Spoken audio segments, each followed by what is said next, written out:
Assalamualaikum warahmatullahi wabarakatuh. Sahabat Strabis, kembali lagi bersama saya Adam Senugraha, masih di Strabis TV. Kali ini saya kedatangan seorang tamu spesial. Beliau adalah seorang pakar bisnis dari Kota Bandung. Beliau adalah Bapak Arif. Selamat pagi ya ini Pak ya. Selamat pagi. Pagi ya, selalu semangat pagi semangat ya. pagi. Selalu semangat pagi ya, Iya, betul. Jadi mau malam, siang, Betul. harus semangat pagi. Kenapa? Tahu nggak kenapa selalu semangat pagi? Kenapa tuh Pak? Kenapa? Nah, gini filosofinya begini, sahabat semua. Mau pagi, mau malam, kita harus selalu semangat pagi. Karena Harus di semangat pagi pagi. hari itu matahari muncul, Matahari muncul. semangat bersinar. Oke. Bersinar untuk diri sendiri, bersinar juga untuk orang lain. Jadi ya, betul. mau acara sudah malam, mau sudah capek, tentu harus semangat pagi. Harus Itu semangat sebenarnya pagi. semangat pagi kan? Oke, jadi bukan semangat pagi ya. Bukan, Saya semangat salah. pagi. Saya salah nih. Oke, Kang Arif. Ya, ya. Saya mau tanya nih sebagai Bapak sebagai seorang pakar bisnis ya. Apa sih perbedaan antara bisnis kecil yang dilakukan oleh para teman-teman UMKM dan bisnis besar mungkin yang sekali sudah industri? Jadi gini Kang Adam, kalau dalam kacamata saya itu sama sekali tidak ada bedanya. Tidak ada bedanya? Tidak ada bedanya. Semua harus kita package, semua harus kita manage. Oke. Kenapa harus di manage? Kenapa harus di package? Karena yang besar itu bermula dari yang kecil. Yang besar bermula dari yang kecil Iya. ya. Dan ilmunya itu sama. Ilmunya sama. Coba sekarang. Contoh nih, contoh. Oke, gimana? Semisal nih, Pak Arif ya, perusahaan besar itu biasanya selalu menerapkan SOP yang berbelit, ya. Anggaplah misalnya dia perusahaan industri makanan kemasan, Ya. itu dari supply ya sampai menjadi produk itu berbelit, gitu kan? Apakah UMKM harus berlaku seperti itu? Nah, di sini kita mengenal yang namanya fit for purpose. Wait. Fit for purpose. Kita ulas ya. Oke. Fit for and purpose. fit for purpose. Cocok untuk tujuan yang kita inginkan. Oke. Maksudnya begini loh, Kang Adam. Kalau industri besar Ya. membuat pesawat, membuat kendaraan, telepon dan lain sebagainya, tentu dia prosesnya sangat kompleks. Ya. Tentu yang tadi Kang Adam bilang, standar operating prosedurnya tentu harus detail. Ya, Itu betul. harus dibuat, tertulis, Betul. harus disosialisasikan. Tapi bukan berarti di UMKM tidak perlu. Kan saya bisnis kecil. Bisnis UMKM itu bisnis kecil misalnya.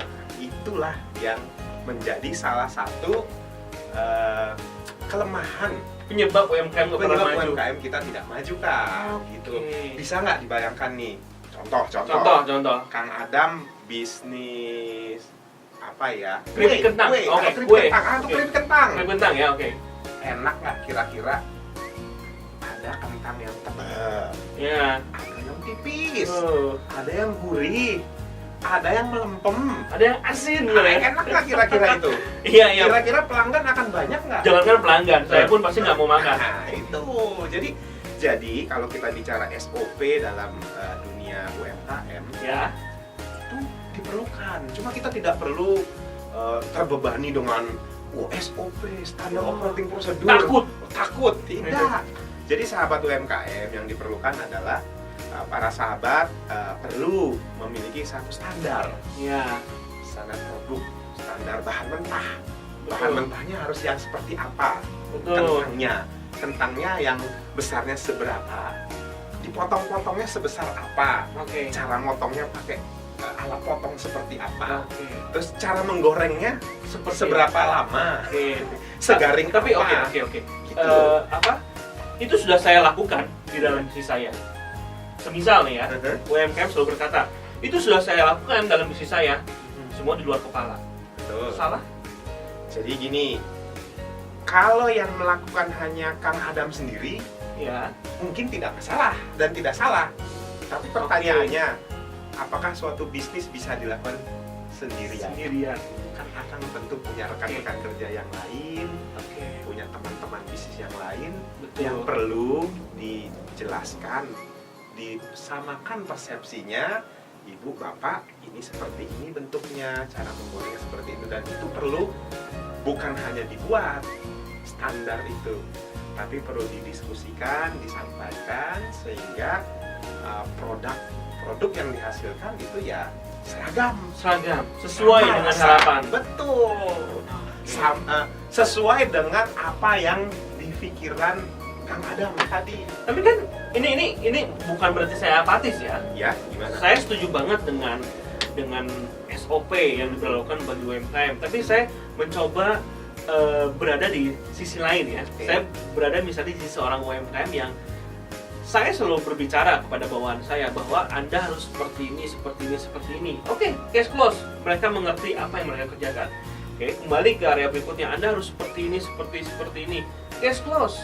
Mereka bekerja sesuai dengan harapan saya, misalnya, tanpa harus ada yang dicatat. Tapi saya rasa gitu, hal itu salah. Mungkin UMKM harus terbiasa dengan mencatat atau gimana, Pak Arif? Jadi begini, di dunia industri yang besar pun, Ya, sebuah standar operating prosedur atau cara kita bekerja betul. itu pun bukan suatu hal yang sekali dibuat dan akan seumur hidup seperti itu. Oh, Jadi jadi SOP itu ada perubahan ya? Betul, karena dalam dunia ini tidak ada yang tetap, pasti ada perubahan.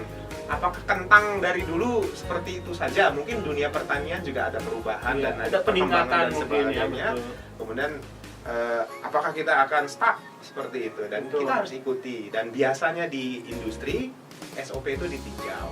Kalau misalkan ada goncangan-goncangan, ada perubahan-perubahan, kita menyesuaikan dengan kondisi di luar. Demikian juga di UMKM. Jadi harus Kita lihat. harus dicatat ya. Oh iya, harus SOP tercatat. itu harus tercatat. Iya. Apakah Anda bisa memastikan kalau ada pekerja baru, Iya. terus yang pekerja baru itu akan melaksanakan Iya, sesuai dengan konsep yang dimiliki oleh Kang Adam sebagai konseptor? Belum tentu. betul. Ini kita cuma bahas tentang SOP ya. Iya, baru SOP. Baru SOP. Ada yang lagi yang lain loh. Kalau kita bicara industri, terus juga kalau kita bicara UMKM, itu SOP baru satu. Tapi udah sama. Ya, Tapi sudah sama. sama. Jadi Sama. mau skala industri atau skala UMKM, Sama. SOP itu tetap sama diberlakukan baik UMKM atau industri. Betul.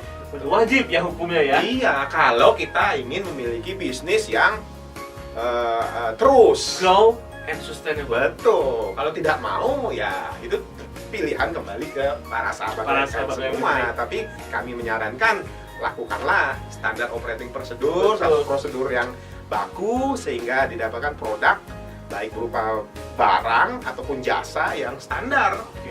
UMKM memiliki mimpi besar, memiliki bisnis skala industri.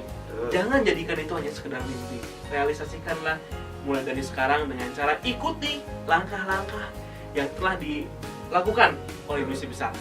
Betul ya Pak Arif ya? Ya, betul. Oke, kayaknya kita nggak akan cukup nih ya. Kita akan Oh terus panjang, ngobrol kita terus bisa panjang, 2 ya. hari 2 malam nih 2 hari 2 kalau malam, kalau ya. bicara seperti ini. Oke, Ya. tapi sahabat Strabis ya, buat sahabat Strabis yang ingin terus mengikuti perkembangan dunia entrepreneurship, sahabat Strabis silahkan subscribe channel kita di Strabis TV. Tepatnya di bawah ada kotak merah bertuliskan subscribe, klik, maka sahabat Strabis akan mendapatkan informasi terupdate dari Strabis TV. Tentunya sangat inspiratif bagi sahabat Strabis yang ingin memulai bisnis dan usaha. Oke, saya Adam Senugraha dan Saya Arif Budiman. undur diri. Wassalamualaikum warahmatullahi Warahmatullahi wabarakatuh. wabarakatuh. Oke, gini Pak Arif.